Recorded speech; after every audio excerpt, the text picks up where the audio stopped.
അവിടുത്തെ പുത്രനായ യേശുവിൻ്റെ രക്തം എല്ലാ പാപങ്ങളിൽ നിന്നും നമ്മെ ശുദ്ധീകരിക്കും. അപ്പോൾ ഇവിടെ ശുദ്ധീകരിക്കും എന്ന് പറയുമ്പോൾ ഇവിടെ യഥാർത്ഥത്തിൽ ഉദ്ദേശിക്കുന്ന വാക്ക് കഴുകും എന്നാണ്.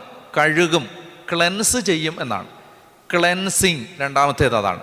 യേശുവിൻ്റെ രക്തം നമ്മളെ കഴുകുന്നു, കഴുകി ശുദ്ധീകരിക്കുന്നു. ആ അർത്ഥത്തിലാണത് മനസ്സിലാക്കേണ്ടത്. യേശുവിൻ്റെ രക്തം നമ്മെ കഴുകി ശുദ്ധീകരിക്കുന്നു. ആ വാക്യം ഉറക്കെ വായിക്കാമോ? അവിടുത്തെ പുത്രനായ യേശുവിൻ്റെ രക്തം എല്ലാ പാപങ്ങളിൽ നിന്ന് നമ്മെ ശുദ്ധീകരിക്കുന്നു. നമുക്ക് പാപമില്ലെന്ന് ആരെങ്കിലും പറഞ്ഞാൽ അത് ആത്മവഞ്ചനയാകും. അപ്പോൾ നമ്മൾ സത്യമില്ലെന്ന് വരും. എന്നാൽ നാം പാപങ്ങൾ ഏറ്റുപറയുന്നെങ്കിൽ അവൻ വിശ്വസ്തനും നീതിമാനുമാകയാൽ പാപങ്ങൾ ക്ഷമിക്കുകയും എല്ലാ അനീതികളിൽ നിന്ന് ശുദ്ധീകരിക്കുകയും ചെയ്യും. അപ്പോൾ യേശുക്രിസ്തുവിൻ്റെ, അവിടുത്തെ പുത്രനായ യേശുക്രിസ്തുവിൻ്റെ